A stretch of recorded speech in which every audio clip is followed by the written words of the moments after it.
Okay guys, so for sale by owner, it's one of those topics that can really get a lot of discussion. This is something that I did personally. I went through this process. I learned a lot going through this process. So I'm going to offer some of the highlights of what I identify as being the critical steps along the line to get you down to closing, which inevitably is what you're looking to get to. Now, I don't mean to dispel any type of traditional method of seeking out whether or not you're going to sell your home or whether or not you're going to buy a home, that it's not good to seek out representation through a realtor, all right? I've done it personally. I will do it again for buying a home, all right? But this video is going to be tailored to the leverage that the homeowner has on the selling side of the house. And I couldn't believe how much research that I did on this topic on people who failed at for sale by owner. And there was very, very distinct errors that they made along the path to really prohibit themselves from negotiating a successful sale upon closing, all right? Now, I ended up pocketing $8,000, okay? I saved $8,000 by going through the process. And there was a few things that I wish I had done different, okay? Now, this is something that I had 100% commitment to. I knew it was something that I wanted to do. I knew I had the leverage. I knew I was in kind of a hot market. And I knew I didn't need to give away my hard-earned money to a realtor because I had that leverage on my side. Now, a lot of people will say, okay, Ryan, I get it, but I just don't want to put any effort into it. If you're in that camp, no problem, okay? I just looked at it a little bit different, and I'm so glad that I did. And anytime I ever sell a house in the future, I will do it on my own because there's some misconceptions about who is in charge of what, who really has the responsibility for the contractual side of a home negotiation, and I'll highlight some of those. I'm looking to give you everything I've got from the last time I went through the for sale by owner process, all right? So let's get right into it. Number one, you really want to research your neighborhood. This is something that I did. Any fixes that you need to do to your property, you want to do that before you enter into the home negotiation. And I'll explain why that is a little bit later in the inspections side of the house. Make sure that you're able to fix things at least up to a level of comfort. Now, you're going to have the freedom and flexibility to go with contractors of your choice when you're doing it as the homeowner pre-negotiation, all right? So very, very important. Know your neighborhood.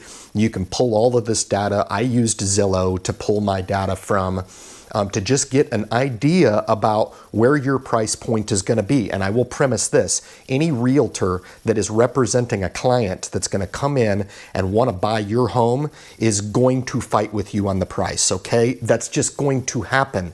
It's business. It's not personal. It's just what I would do if I was a realtor representing a client, because they have their best client's interest in mind, right? They're trying to get their client the best price on the house. So this is your preparation in nicely entering into a negotiation on a business front that is going to justify your sales price, all right? So the research and the fixes, got to do that before you enter into this process. Very, very important. The next thing is the appraisal.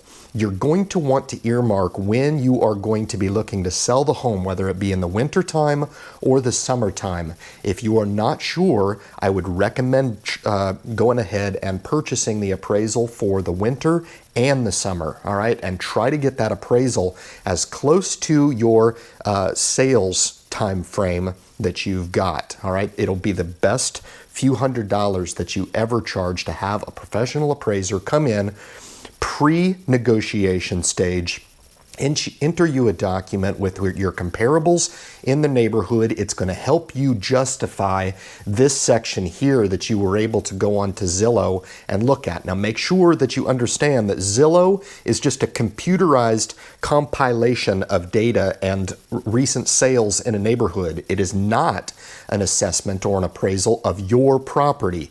And that's what you're getting here. That's what you're paying the few $100s for. Remember, you're coming with an investor's perspective. Pay that few $100s up front because you're going to be able to submit that documentation later on during the formal process to justify the price that you've come into agreement for, okay? If an appraiser comes in and says your home is worth X amount, there shouldn't be a whole lot of room for wiggle room. And again, they will try.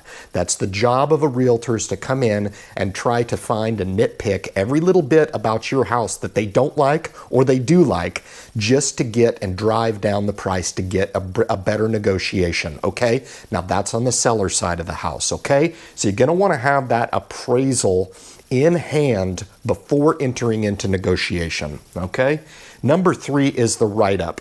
When I was doing my research, I found some atrocious write-ups. There was very little effort put into the write-up, and a lot of those write-ups were actually posted by realtors themselves. Listen, they're listing a ton of houses at the same time, but if you have the time to sit there and do a good write-up, something that's going to be cut and pasted into realtor.com, Zillow, and or ForSaleByOwner.com, all right? But eventually you're going to want that write-up done for your property that's going to sell the home. And I took a lot of time in doing this. I had somebody review my write-up before I posted it. It doesn't have to be a masterpiece. It just has to portray or convey how much you love the home and how much somebody else could love the home as well. Very, very important into putting a little bit of time into this section of the negotiation process, the process of getting to the actual post, all right? This is your preparatory stage. You're just gonna wanna have it done up in a Word document, that of which you can take, cut and paste into either Zillow, Realtor, Trulia, whatever it is that you choose for your the website of choice, okay? If you go through ForSaleByOwner.com, which is what I did, it automatically takes your write-up and promulgates those other sites. So very helpful there in knowing. In hindsight, I really don't even know if I needed to go through ForSaleByOwner.com. I didn't even need the MLS listing. I'll talk about that a little bit, just a little bit down in the post here. But when you're preparing that write-up, make sure you put a good effort into it. It comes down here with the cleanup as well. You have to make sure the home is prepared for sale. I can't tell you the number of times, and a realtor is going to come into your house and they're going to take the photos however you have it prepared. They're not going to tell you, they may tell you, hey, prepare the house, but when they come in and take their photos, they're going to take those photos to represent the home as displayed. Very, very important. You need to clean from top to bottom, and a lot of people don't have the ability to do this. If you need to hire somebody to come in and clean your home in preparation of taking your photos, in preparation of your post, then do that. But most folks out there, guys, have that ability. And I actually had somebody come into my home and walk through and see it from another perspective. And that individual was able to earmark a few things that I just overlooked. Baseboards being repainted, some Rust-Oleum on the track of the sliding door, some things that I could actually tinker with and just for a few dollars make it seem really presentable and really, really pop, especially for the photos that you're going to prepare, all right? So when you're looking at the post itself, I had about 30 photos. They were all labeled. Very, very nice. It showed the home from inside and outside. Something that you might want to take into consideration when taking your photos. The trick that I had was to hold the camera up into the very corner of the room, and it actually made the room look that much more expansive. Guys, I've seen photos taken by realtors. They don't take this type of time to do that. But hold the camera up in the corner of the room, take multiple photos, get them online, and go through and choose the ones that really make the room look bigger, okay? You really want to tell a picture in one photo in multiple angles, but pick the best angle that is going to demonstrate the room. And when I got done, I had about 30 to 40 photos online. People have to be able to go through the photos and be able to get a visual of your representation. If you want to do a virtual video, you can do that. I had one done up. I didn't find it useful. I found that just a very, very good photo could tell the story. Now, if I was looking to sell in the summertime, or if I was looking to sell in the winter, which is what I did, it was in springtime up in the Midwest where there's a lot of snow. All right, so when my listing went on there with summer photos from the year before, you can imagine once those summer photos hit during a snowy season, they really, really stuck out online. So you want to make sure that you have a good mix of photos. And I highly recommend that if you have a photogenic day where it's really, really warm and sunny outside, where you've got the blue sky, I had the American flag flying in front of the house and the grass was green, that was the best time to take my for sale photos. And I went around the house and I took a bunch of photos from around flowers blooming. Guys, it makes a big difference. The attention that you have to detail will make all the difference in achieving this closing here. Now, when you get into this post, there's 3 different levels of service that the For Sale by Owner website does provide, okay? I went with the optimal service. I paid around $500 for that service. The highest service gets you onto the MLS listing, okay? I will tell you this, you're gonna pay a 1/4 point to a broker to get listed on the MLS, 0.25% of a listing fee. That's mandatory. There's nothing you can do about that, all right? And that's one of the services that you actually get from a realtor. In my particular case, I ended up selling the home through Zillow and Trulia and realtor.com. I ended up selling the house in a matter of hours, okay? The sale phone call, once the post went live in the morning, I ended up selling the home a few hours later on a call that happened later on that evening.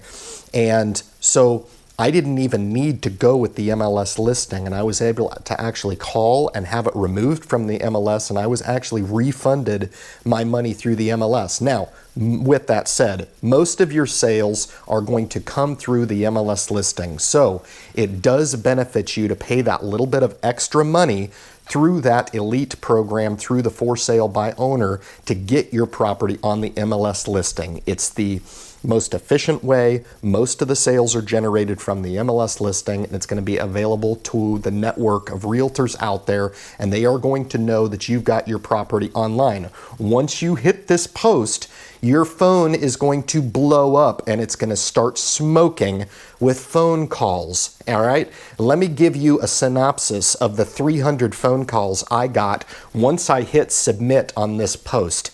It was all realtors wanting to represent my home. They saw that it was a For Sale by Owner listing, and it was like sharks in the water, okay? Fighting for my business to represent me and take on. Now, keep in mind, the work had been done up to this point. The write-up, the cleanup, the fixes, all this stuff I had done, the photos online, and I put a very, very good listing up there. Had I given away the farm at that point, a realtor basically would have just came in with their clients, we would have went to the sales contract, and we would have waited, and they would have actually injected themselves into what was my business deal. It was my business deal, okay?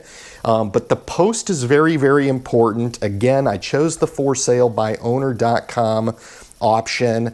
Didn't really need to. If I had it to do over again, I would have done everything up to this point and probably just done Zillow and Realtor and Trulia. Those are the top three websites that people are really going to, and people who are looking for a home, they are on there searching every minute. So when you get a new listing that pops up there, expect phone calls, okay? There's nothing magical that a realtor is doing for you behind the scenes. This is the magic part right here, is the online post. Once you hit that live, you're gonna get some attention, okay? So that's kind of the premise leading up to entering into the actual formal process of having offers come onto the table, negotiating a final sales price, and agreeing on a sales contract. Very, very straightforward. But I do want to talk about a critical stage in this process where they knew that I was representing myself for sale by owner, and I don't want to speak for all realtors out there, but I think most realtors would rather deal with other realtors, okay? They don't want to deal with somebody who's not a professional realtor and doesn't understand or doesn't exercise this process every single day. I was not going to apologize for me not being a professional realtor. What we did end up doing is when it came down to the agent's commission, okay? Agent's commission is paid by the seller, okay? So I was on the hook to pay 3%. It's typically 3% to the seller's agent, 3% to the buyer's agent, with a total of 6% total commission on the table. Now, since I was already saving 3% because I'm representing myself, the remaining 3% was there for negotiation. This is something that realtors do not want you to know because they are going to treat you different if you look to finagle on that 3%. If I had it to do over again, I would have just paid the 3%, because the realtors do work for that commission. What I ended up doing is settling on 2% commission because it was such an easy sale. All the work had been done up to that point, and their clients wanted the house, okay? So you enter into a bit of a quandary, okay, where some discussion needs to happen about your comfort level in dealing with a buyer's agent that's going to come in and represent the customer. Now, you can do one of two things. You can cut the realtor out of the deal, which I do not recommend, okay? Because the vast majority of folks out there that are looking to buy a home are being represented by a realtor, okay? So if you can sit down and have a business negotiation and say, listen, I've got the home for sale, your clients are very interested in the home, would you represent the transaction exclusively, okay? Because here's the thing, a realtor is going to go through and send DocuSign to their realtor for review and get it to the seller anyway. Why don't you just send it directly to me, okay? And I can work on my own behalf, and all I need to do is review the document and sign it. That's it. Very simple, okay? So what happened in my situation is that we ended up negotiating on 2%. Now, I ended up bumping that commission up to 2.25%, which was the final realtor's commission that got settled on during the closing. There was a reason why I did that. I was satisfied with the amount of work and back and forth. I think we entered into some addendums for the contract a few times, which added some more paperwork burden on the buyer's realtor, and I felt like she was really working for that extra commission. I bumped it up. It was 2.25%. So I basically took the quarter point that I would have paid to the MLS listing before, and I provided that to the buyer's agent, okay? So that was the agent's commission. That's how it works down. Remember, 3%, 3% on either side. I retain the 3% because I'm representing myself. There's 3% remaining, which is negotiable. I would just be very, very careful with trying to deal with people individually, because most astute buyers feel more comfortable when they come to the table as a buyer. I'm in that camp, okay? When I go to buy a house, I have representation. That's just my choice. That's what I want. I typically don't want to enter into a negotiation just with a for sale by owner, because as I've admitted a few times, for sale by owner, you're not a professional. You don't know what you're doing. You can know what you're doing by nature of the research and identifying these key stages here, but I would rather feel like I have representation to go in and execute the deal and have that representation as a buyer, okay? So I don't mind paying that buyer's commission here, but for sale, you really do have a lot of leverage on your side, and just understanding that when a buyer's agent comes in, why would they mind representing the transaction? They're still going to get the sale. They're still going to get their commish, right? but they just deal directly with you instead of another third party, okay? So very, very important here when understanding the agent's commission. Yes, it's negotiable, but the industry standard is 3%, and I think a lot of realtors would just appreciate getting the industry standard, okay? There's some sharing with the broker, all right, that takes place, so I didn't mind doing that. I felt like the realtor did a good job in representing her clients. Now, she's not going to represent me. She's not going to have my best interest in mind, but certainly from a perspective of sending me over the documents, that of which I can docu-sign and send back, we're good to go, right? Sales contract is in place, all right? The next thing that's going to happen is the inspections, all right? Inspections is very, very important. And you remember in step number 1 when you entered into some situations where if you have somebody who's handy, who can fix something for you, maybe a lot less expensive, what I learned during this phase of the gig is if things come up that need fixes during this process, you're going to have a licensed contractor during this because they're going to have to prove their license during this, okay? Now, does that have to happen here? Of course not. If you know somebody that is handy, they can do the work themselves, perhaps maybe the work that gets done here is actually maybe even better than somebody that you can pick up on contract who's a contractor, and it's going to minimize the amount of observation that you get during the inspection phase of the home sale, okay? Now, an inspector is charged with going in there and finding things that are wrong, okay? The first thing a realtor is going to want to do is lower your negotiated sales price, okay? We did not do that. We actually paid out of pocket because we wanted to maintain our sales price the way that it was. Here's the thing, you end up lowering the sales price, the new tenants move in, buy the house, and never do the repairs, okay? So it was something to where like, okay, if you found it out, great, we'll get it fixed. But if you're gonna get it fixed during this process here, which we did have a few items that we fixed, you can tell the seller, no, we're not interested in doing that. But again, with entering into a negotiation that you enter into with good faith, I wanted to sell my home. They wanted to buy my home.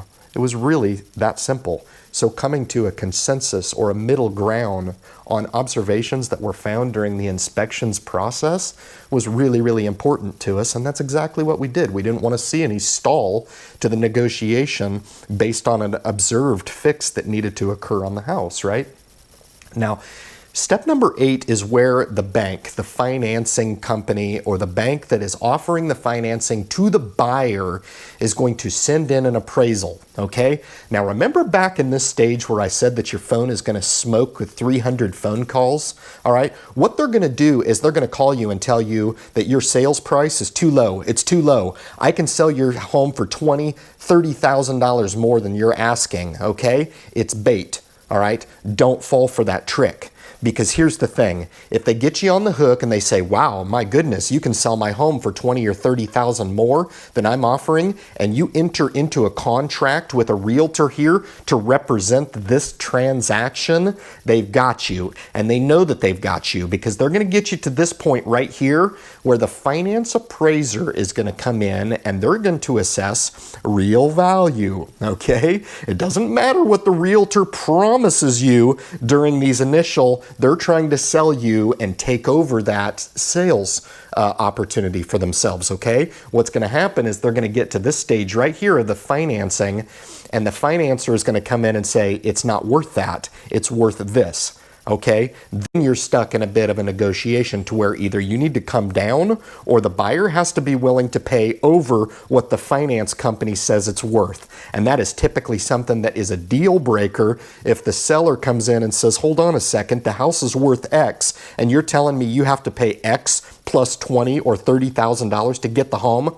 They'll typically walk away, all right? So this is a trick right here.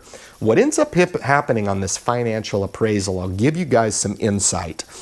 The appraiser is going to come to the home As a for sale by owner representative, this is a real key. You get to actually be at that appraisal. Sometimes the realtors of representing a for sale customer may end up showing up at this appraisal. They may not. Why? Because they're busy. Big mistake. As a for sale by owner representing myself, you betcha I was going to be there. And let me tell you how that went down.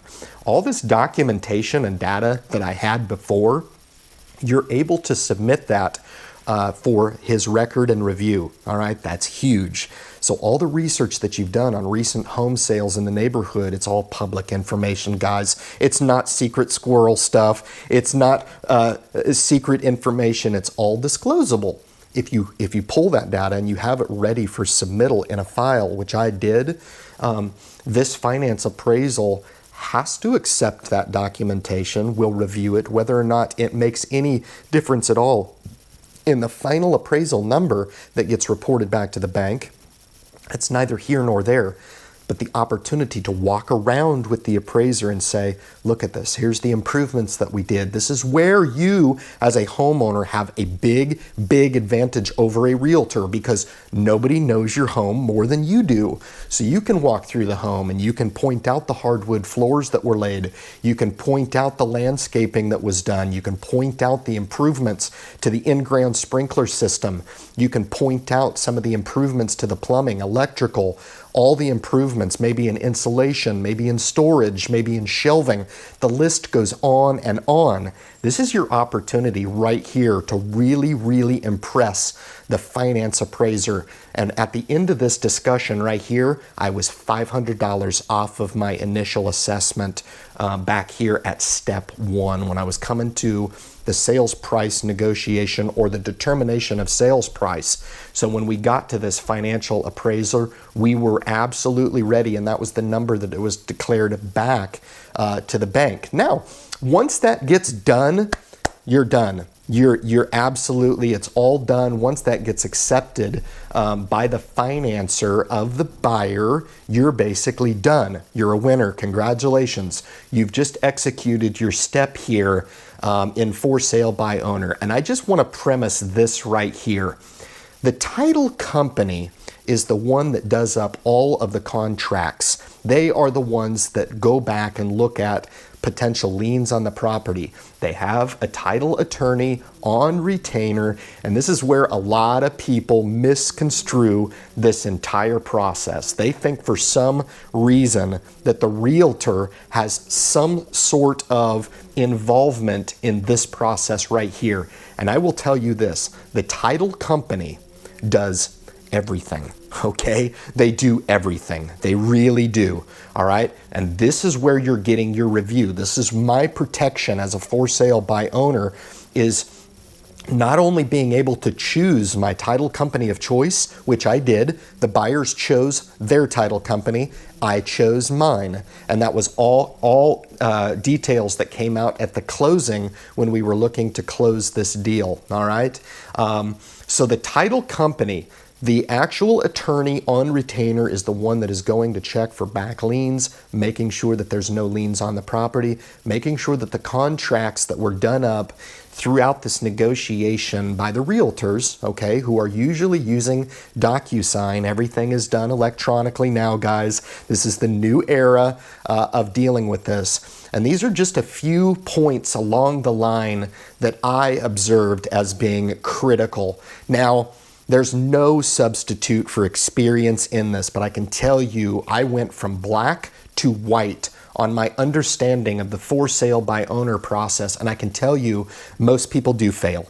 Most people do fail because they skip a critical step that I talked about here. They skimp on the write-up. They don't do good post and photos. They don't prep and stage the house. If you're not going to do that type of stuff, guys, do not be surprised when you enter into a for sale by owner piece and expect that you're just going to collect your check during closing and expect that you've just skimped on some of these steps. It's not going to happen. And that's why the majority of folks do actually fail at for sale by owner. I'm here to offer a testimonial to you that I, in fact, did not fail.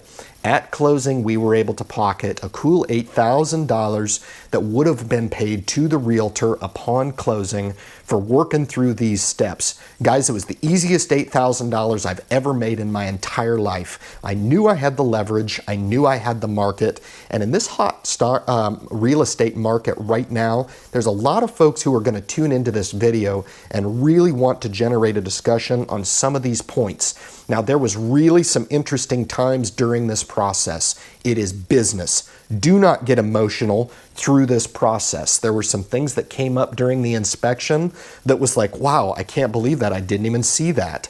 But you work through it. You find a solution and you work to find a middle ground. Never lose focus on the fact that you as the seller want to sell your home and that there's a buyer out there that wants to buy your home. And keep your eyes on the prize. Once this finance appraisal is done and it's gone back to the bank and the bank says, indeed, this is worth the money that we're lending the buyer on, let's go ahead and set up a closing date. This right here is the finish line and you'll be glad that you did. Guys, thank you so much.